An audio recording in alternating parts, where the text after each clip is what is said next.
Hi friends, welcome to bank Nifty boss YouTube ఛానల్కి.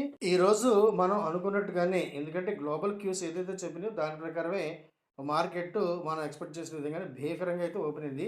బీభత్సమైన gap డౌన్తోనే market start అయింది, ముఖ్యంగా నిఫ్టీ. ఎందుకంటే మార్కెట్లో యుద్ధ భయాలు, భీకర నష్టాలు అన్నమాట ఈరోజు మార్కెట్ టోటల్గా చెప్పాలంటే. సో దీనికి కాంట్రాగా ఏం పెరిగినాయి అంటే, బీభత్సంగా పెరిగిన క్రూడ్, గోల్డ్, సిల్వర్. ఈరోజు సిల్వర్ అయితే అద్భుతంగా పెరిగింది ఫ్రెండ్స్. సో సిల్వర్ మాత్రం చాలా బాగా వచ్చిందనమాట. క్రూడ్, గోల్డ్ కూడా. క్రూడ్ దాదాపు 11% పెరిగింది. గోల్డ్ కంపేర్‌గా చెప్పాలంటే అంతగా పెరగలేదు. సో ఈరోజు నెగెటివ్ సైడ్, పుట్ సైడ్ మాత్రం బీభత్సం ఫ్రెండ్స్. 3 రెట్లు, దాదాపు 3-4 రెట్లు కూడా పెరిగినాయన్నమాట ఈ పుట్స్ అన్నీ కూడా. అవి ఏ పుట్స్, ఎక్కడ, ఎలా తీసుకున్నాం మనం, ఇవన్నీ కూడా వివరించి చెప్పే ప్రయత్నం అయితే చేస్తాను. పూర్తి వీడియోలోకి వెళ్ళే ముందు ఎప్పటిలాగా ఒక చిన్న రిక్వెస్ట్ ఫ్రెండ్స్. ఫస్ట్ టైం మీరు కనుక మన యూట్యూబ్ ఛానల్ చూసినట్లయితే తప్పనిసరిగా లైక్ చేయండి, షేర్ చేయండి. రెగ్యులర్గా మంచి కంటెంట్ పొందాలనుకుంటే మర్చిపోకుండా సబ్స్క్రైబ్ చేసుకోండి. అలాగే నోటిఫికేషన్ ఆన్లో పెట్టుకోండి. అలాగే మీకు కనుక స్టాక్ మార్కెట్ పట్ల ఎటువంటి ఆసక్తి ఉన్నా, స్టాక్స్, ఆప్షన్స్, ఇంట్రాడే ఆప్షన్స్ లేదా క్రూడ్ అండ్ కమోడిటీ, వీటి పట్ల మీకు ఎటువంటి ఆసక్తి ఉన్నా తప్పనిసరిగా నన్ను కాంటాక్ట్ చేయండి. చివరిలో డిస్క్రిప్షన్లో మన టెలిగ్రామ్ ఛానల్ యొక్క లింక్ ఉంది, దాని ద్వారా సంప్రదించి పూర్తి వివరాలతో పొందొచ్చు ఫ్రెండ్స్. ఇక పూర్తి వీడియోలోకి వెళ్దాం. అమెరికా, ఇజ్రాయెల్ సంయుక్తంగా ఇరాన్ మీద ఏదైతే దాడి ప్రారంభించాయో, ఆ దాడి ప్రారంభించిన వెంటనే ఇరాన్ సుప్రీం లీడర్ అయినటువంటి ఆయితుల్లా ఖొమైనీ అయితే చనిపోయారని చెప్పొచ్చు అనమాట. సో ఈ ఈ సందర్భంగా ఏంటంటే వరల్డ్ మార్కెట్స్ మొత్తం కూడా ప్యానిక్లోకి వెళ్ళిపోయినాయి. ముఖ్యంగా పశ్చిమాసియా, ఏదైతే ఈ అరబ్ కంట్రీస్ యొక్క జోన్ ఉందో అది టోటల్గా ఇప్పుడు వార్ జోన్లో ఉందని చెప్పొచ్చు అనమాట. సో దీని సందర్భంగా మన దేశానికి వచ్చిన సమస్య ఏంటంటే, క్రూడ్ సప్లై చైన్ ఒకటి తెగిపోతుంది, మనకి చాలా ఇబ్బంది. ఈ హార్మోజ్ జలసంధి ఉంటుంది కదా, దీని ద్వారా మనకి క్రూడ్ వచ్చేటైతే 5 రోజులు పడుతుంది. ఇది ఇరాన్ యుద్ధ సమయంలో బ్లాక్మెయిల్ చేసి దాన్ని బ్లాక్ చేస్తుంది అనమాట. ఆ సందర్భంగా ఏంటంటే క్రూడ్ సప్లై మనకి దాదాపు 4 వారాలు, 5 వారాలు పడుతుంది అక్కడి నుంచి రావడానికి. అంటే వెనిజులా నుంచి రావడానికి, లేదా ఆఫ్రికన్ కంట్రీస్ రావడానికి మనకి చాలా డిస్టర్బెన్స్ వస్తుందన్నమాట. ఇందువల్ల మనకి క్రూడ్ ఈరోజు భగ్గుమంది ఫ్రెండ్స్. క్రూడ్ దాదాపు 11% పెరిగింది. అలాగే ఈ యుద్ధ నేపథ్యంలో ఎప్పుడు కూడా మనకి కమోడిటీస్ బాగా పెరుగుతాయి. ముఖ్యంగా బంగారం, వెండి విపరీతంగా పెరుగుతాయి. అలాగే ఈరోజు మనకి బంగారం అంతగా పెరగలేదని చెప్పాలి. క్రూడ్ బీభత్సంగా పెరిగింది. క్రూడ్ 11% పెరిగింది. సిల్వర్ అద్భుతం. ఈరోజు సిల్వర్ మాత్రం దూసుకుపోయిందని చెప్పొచ్చు అనమాట. ఈ యుద్ధ భయాల నేపథ్యంలో సెన్సెక్స్ స్టార్టింగే దాదాపు 3000 పాయింట్లు అయితే నష్టపోయింది. ఆ తర్వాత కొంచెం కోలుకున్నా కూడా టోటల్ పాజిటివ్ అయితే రాలేకపోయిందనమాట. ఇప్పటికి కూడా దాదాపు ఒక 1050 పాయింట్ల నష్టంతోనే నడుస్తుందని చెప్పొచ్చు. నిఫ్టీ కూడా దాదాపు 400 పాయింట్లు అయితే కోల్పోయింది ఓపెనింగ్ లెవెల్‌లో. ఆ తర్వాత కాస్త రికవర్ వచ్చింది. దానికి తోడు ఈరోజు ఎక్స్‌పైరీ కూడా ఉంది కాబట్టి టోటల్‌గా మ్యానిపులేషన్ ఎక్కువ జరిగింది. ఎందుకంటే మార్కెట్‌లో పానిక్ ఉంది కాబట్టి దాన్ని కూడా చక్కగా ఎన్కాష్ చేశారని చెప్పొచ్చు.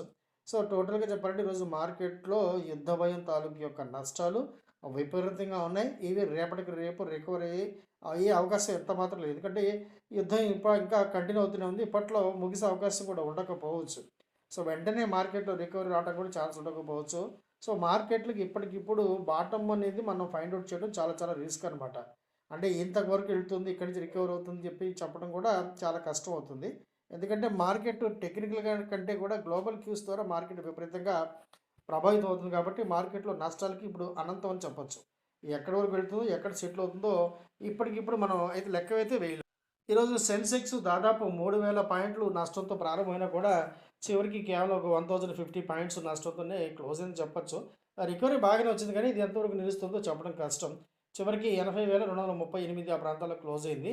బ్యాంక్ ఎక్స్ కూడా దాదాపు ఒక 1000 పాయింట్లు నష్టం మొదట్లో చూసినా కూడా చివరికి 800 పాయింట్ల దగ్గర ఆగింది నష్టం. 67,325 వద్ద క్లోజ్ అయింది. నిఫ్టీ కూడా దాదాపు చెప్పాలంటే 450 పాయింట్ల నష్టం అయితే చవి చూసింది మొదట్లో. ఆ తర్వాత 300 పాయింట్లు, 313 పాయింట్ల నష్టంతో 24,865 వద్ద క్లోజ్ అయింది. మొన్న ఫ్రైడే నాడు చెప్పాను, వీడియోలో చెప్పాను, క్లియర్‌గా చూడండి. 24,800 దగ్గర మనకు సపోర్ట్ వచ్చే అవకాశం ఉందని చెప్పాను. అది ఈరోజు చెప్పాలంటే సపోర్ట్ బ్రేక్ అయింది. 24,650 ఆ రేంజ్‌లో సపోర్ట్ వచ్చింది. చివరికి మళ్ళీ ఈ 24,865 ఆ రేంజ్‌లోనే క్లోజ్ అయింది. సో ఇది ఎంతవరకు సస్టైన్ అవుతుందో రేపే మనము కొంచెం నిర్ధారించుకోగలం. అలాగే బ్యాంక్ నిఫ్టీ కూడా దాదాపు ఒక 1000 పాయింట్ల నష్టం వచ్చినా కూడా మొదట్లో చివరికి ఈ 689 పాయింట్ల నష్టం దగ్గర ముగిసిందని చెప్పాలి. 59,539 వద్ద క్లోజ్ అయింది. నిఫ్టీ ఫినాన్షియల్ సర్వీసెస్ కూడా దాదాపు 306 పాయింట్ల నష్టంతో 27,564 వద్ద క్లోజ్ అయింది. మార్కెట్‌లో ఇప్పుడు చిన్న చిన్న బౌన్స్ బ్యాక్స్ లేదా రిట్రేస్మెంట్స్ తాలూకు యొక్క ప్రభావం కనిపిస్తుంది. కాకపోతే మార్కెట్‌లో టోటల్‌గా మాత్రం నెగటివిటీ అయితే కంటిన్యూ అవుతూనే ఉంటుంది. వచ్చిన ఏదైతే చిన్న చిన్న గ్యాప్ అప్స్ ఉంటాయో లేదా చిన్న చిన్న బయింగ్ ఇంట్రెస్ట్ వస్తుందో అక్కడ మళ్ళీ అగైన్ పుట్టుకి అంటే షార్ట్ చేయడానికి ప్రయత్నించాలి తప్ప టోటల్ లాంగ్‌కి అయితే వెళ్ళకుండా ఉండడమే బెటర్. ఎందుకంటే మార్కెట్ ఇప్పుడు ఎక్కడి దాకా పడుతుందనేది ఈ యుద్ధ వార్తల మీద ఆధారపడి ఉంటుంది కాబట్టి ఇప్పటికిప్పుడు మార్కెట్ పాజిటివ్‌లోకి వచ్చేసేసి రికవరీ రావడంతో జరగకపోవచ్చు. నిఫ్టీ క్రితం ముగింపుతో పోలిస్తే దాదాపు 500 పాయింట్లు పై చిలుకుతోనే గ్యాప్ డౌన్‌తో ఓపెన్ అయింది. ఆ తర్వాత 24,600 దగ్గర మంచి సపోర్ట్ అయితే వచ్చింది.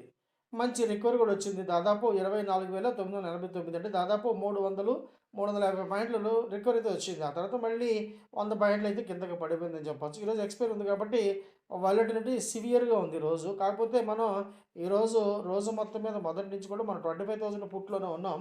అది చూపించే ప్రయత్నం చేస్తాను. దాంట్లో మంచి లాభాలు వచ్చినాయి. అద్భుత లాభాలని చెప్పొచ్చు. సో, నిఫ్టీలో ఈరోజు మంచి రికవరీ వచ్చినా కూడా ఇది ఎక్కడి వరకు సస్టైన్ అవుతుంది, ఎప్పటి వరకు సస్టైన్ అవుతుంది చెప్పడం అనేది కష్టం. క్రూడ్‌లో దాదాపు 11% లాభాలైతే వచ్చినాయి ఈరోజు. అంతగా పెరిగిందనమాట. ఈ హార్మోజ్ జలసంధి ఉంది కదా! దాని తాలూకు భయాలు విపరీతంగా ఉంటుంది. మనకి ఈ సప్లై చైన్‌లో చాలా డిస్టర్బెన్సెస్ వస్తాయన్నమాట. మనకి న్యాయంగా ఒక 5, 6 రోజుల్లో రీచ్ అయ్యే ఈ కన్సైన్‌మెంట్స్, షిప్‌మెంట్స్ అన్నీ కూడా ఇప్పుడు దాదాపు నెలలు పడతాయి. ఒకవేళ ఇరాన్ గనక టోటల్‌గా దాన్ని మూసివేస్తాయి. ఇప్పటికైతే మూసివేస్తామని చెప్పలేదు. కాకపోతే భారతీయ ఒక ట్యాంకర్ మీదైతే దాడి జరిగినట్టుగా వార్తలైతే వస్తున్నాయి. అలాగే గోల్డ్ బ్రహ్మాండంగా పెరిగింది ఈరోజు. దాదాపు 5, 6% పెరిగింది. సిల్వర్ అద్భుతం. సిల్వర్ ఒక స్థాయిలో 10% పెరిగింది. అలాగే కాపర్ కూడా సూపర్‌గా పెరిగింది ఫ్రెండ్స్. చివరిలో కొంచెం పడింది కానీ కాపర్ ఈరోజు దాదాపు చెప్పాలంటే 8, 9% వరకు కూడా పెరిగింది. సో, ఈ యుద్ధ సమయాల్లో జనరల్‌గా కమోడిటీస్ మీదే ఎక్కువ దృష్టి ఉంటుంది మార్కెట్‌కి. ఈరోజు మనం టోటల్‌గా చెప్పాలంటే పుట్ సైడ్ ఉన్నామనమాట. ఈ 25,000 పుట్ ఒకటి తీసుకునే ప్రయత్నం చేశాము. కాస్త ఒక 10 నిమిషాల తర్వాత తీసుకున్నాం. ఈ 25,000 పుట్ ఈరోజు ఎక్స్‌పైరీ ఉన్నది రూ. 162 ఆ ప్రాంతంలో తీసుకున్నాం. స్టాప్ లాస్ ఖచ్చితంగా పెట్టుకోవాల్సిందే తప్పదు. 132 పెట్టుకున్నాం. స్టాప్ లాస్ హిట్ అయింది. ఎందుకు హిట్ అవుతుందంటే చాలామంది టెన్షన్ పడిపోయి పానిక్ అయిపోతున్నారనమాట. వాళ్ళు త్వరగా ఎంట్రీ తీసుకొని త్వరగా వెళ్ళిపోతారు. ప్రశాంతంగా ఉంటుంది. ఆ తర్వాత వీళ్ళని సేఫ్ ట్రేడర్స్ అని చెప్పొచ్చు. రిస్క్ టేకర్స్ ఎవరైతే ఉంటారో అంటే తీసుకున్న ట్రేడ్ మీద నమ్మకం పెట్టుకొని కొంచెం క్యాండిల్ స్టిక్స్ మీద లేదా టెక్నికల్ చార్ట్ మీద నమ్మకం ఉన్న వాళ్ళు కంటిన్యూ చేస్తారు. వీళ్ళని నేను రిస్క్ టేకర్స్ అంటాననమాట. ఈ రిస్క్ టేకర్స్‌కి క్లియర్ కట్‌గా చెప్పా. ఖచ్చితంగా క్లోజింగ్ వరకు దాదాపు 3 గంటల 20 నిమిషాల వరకు వెయిట్ చేయాలి.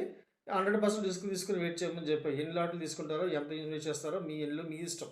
ఇన్ని లాట్లు తీసుకోండి, ఇంత తీసుకోండి ఎప్పుడు పొరపాటున కూడా చెప్పే ప్రసక్తి లేదు. సో, ఇది ఏకంగా రూ. 408 వెళ్ళిపోయింది ఫ్రెండ్స్. రూ. 408 దాటిన తర్వాత రూ. 340 ఆ ప్రాంతంలో బ్రహ్మాండంగా ప్రాఫిట్ బుక్ చేసుకొని ఎగ్జిట్ అవ్వచ్చని చెప్పాను. అద్భుతం కదా! సో, దాదాపు ఏ రకంగా ఏసుకున్నా కూడా మనకి దాదాపు డబుల్ అయిందా లేదా? మార్కెట్ సూపర్ గ్యాప్ డౌన్ కాబట్టి అక్కడి నుంచి ఇంకొక 1000 పాయింట్లు పడుతుందని చెప్పి పొరపాటున అనుకోకండి.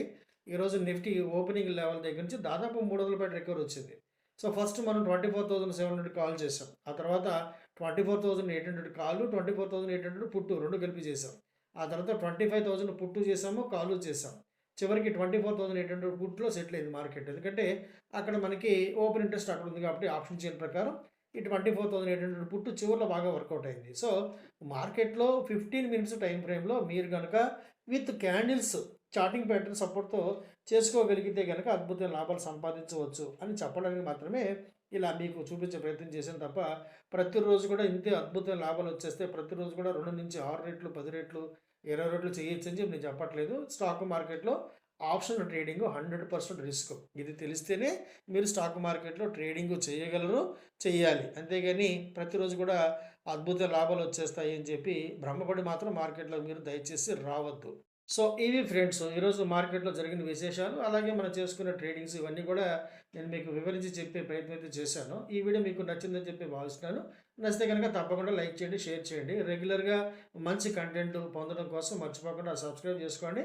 అలాగే నోటిఫికేషన్ ఆన్‌లో పెట్టుకోండి. అలాగే మీకు గనక స్టాక్ మార్కెట్ పట్ల ఎటువంటి ఆసక్తి ఉన్నా మన డిస్క్రిప్షన్‌లో మన టెలిగ్రామ్ ఛానల్ యొక్క లింక్ ఉంది. దాని ద్వారా సంప్రదించి వివరాలైతే పొందండి ఫ్రెండ్స్. వీడియో చూసినందుకు once again thank you very much. Thank you. Friends నేను సెబీ రిజిస్టర్డ్ కాదు. నాకున్న బ్యాంకింగ్ ఎక్స్‌పీరియన్స్ ఎగ్జాక్ట్‌గా 25 ఇయర్స్. అలాగే నాకున్న stock market experience more than 35 years ఇప్పుడు. ఈ ఎక్స్‌పీరియన్స్‌లో నేను పడిన అనేకమైన కష్టాల నుండి, నష్టాల నుండి నేర్చుకున్న గుణపాఠాల ద్వారా, నాకు నేనుగా సొంతంగా డెవలప్ చేసుకున్న అనేకమైన టెక్నికల్స్ ద్వారా నేను మీకు ఎడ్యుకేషన్ మరియు లెర్నింగ్ పర్పస్‌లో నేర్పించే ప్రయత్నం మాత్రమే చేస్తున్నాను.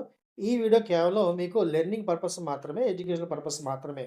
అంతేగాని నేను మిమ్మల్ని స్టాక్ మార్కెట్‌లో పెట్టుబడులు పెట్టమని, లేదా ఆప్షన్ ట్రేడింగ్ చేయమని ఏ విధమైన సలహాలు ఇవ్వకపోవట్లేదు. అలాగే మిమ్మల్ని చేయమని నేను ప్రోత్సహించట్లేదు. కేవలం మీరు నేర్చుకోండి. మీకు మీరుగా నిలబడండి. ఆసక్తి ఉంటే ట్రేడింగ్‌ని ఒక సెకండరీ ఇన్‌కమ్‌గా తయారు చేసుకొని మాత్రమే చెప్తున్నాను. స్టాక్ మార్కెట్‌లో మీరు పెట్టే ప్రతి రూపాయి కూడా ఎంతో కొంత పెట్టుబడి నష్టాన్నయితే కలిగి ఉంటుంది. దాన్ని అర్థం చేసుకున్న తర్వాత మాత్రమే మీరు ట్రేడింగ్ ప్రారంభించండి. అంతేగాని నేను మిమ్మల్ని ట్రేడింగ్ చేయమని ప్రోత్సహించడం అయితే లేదు. నేర్చుకోండి. మీకు మీరుగా ట్రేడింగ్ చేసుకోండి. అంతవరకు ఈ సలహా సంప్రదింపులు జరపబడతాయి. అందించినందుకు thank you very much friends. నచ్చితే గనుక తప్పకుండా లైక్ చేయండి, షేర్ చేయండి. రెగ్యులర్‌గా మంచి కంటెంట్ పొందడం కోసం మర్చిపోకుండా సబ్స్క్రైబ్ చేసుకోండి. వీడియో చూసినందుకు once again thank you very much.